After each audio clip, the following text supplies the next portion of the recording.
to be on this awesome charter bus that drives us to Denver, so we don't have to drive vans. We'll all get to Denver, and then once in Denver, there will be people who will go do an environmental trip, and we'll probably go work somewhere in the mountains. Some people who will stay, if you've ever been to Denver, you might know that there is a high homeless population here, like actually in the city. So we'll probably work with some of their missions or their shelters, something like that. And then just some other trips where we might work with some of the Denver schools more in the urban area.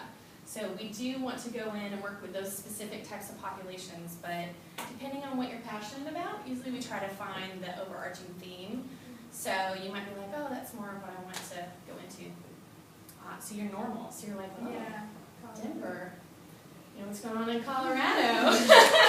But I'll tell you, no, I'm joking, I had to pull that out. I had to pull that out. We just signed up for that trip. I'm kidding. Can't cross state lines though. No, seriously, I am totally joking, I know, right? It's okay, I get it all the time. Can you tell we kid in the Leadership Center. We're very transparent. She's wearing a weed t-shirt. It's all good. I was wondering if somebody would catch on to that, but I really do want to go. That's good. Yeah. On a trip. No, and why? And I'll tell We're all you. thinking it, just not saying it. Oh, you can count on me to say it. I'm transparent, very authentic.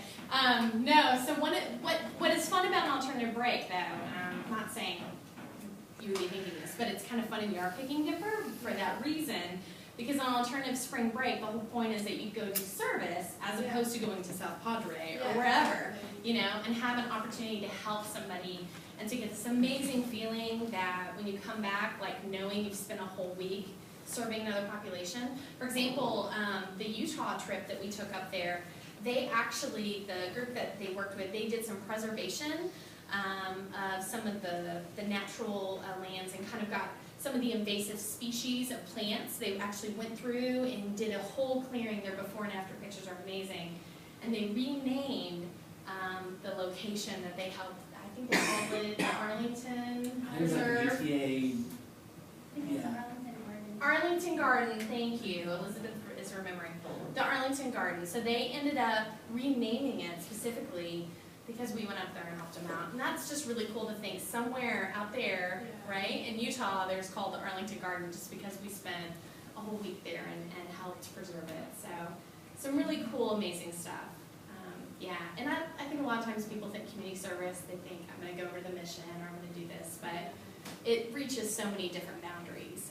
Just even being a mentor in our eyes is helping somebody else and doing that service.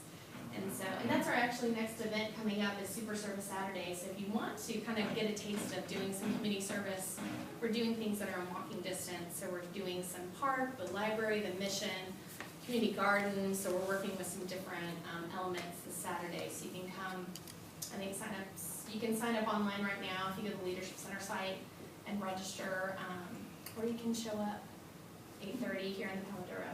So, yeah, I think that's it. Thank you. Yeah, any other questions? All right. You want me to hang or Lunch. you want to leave? Lunchtime. Oh, lunch then. So if you guys want, if you guys Here. want to grab Lunch. lunch, there's plenty, so.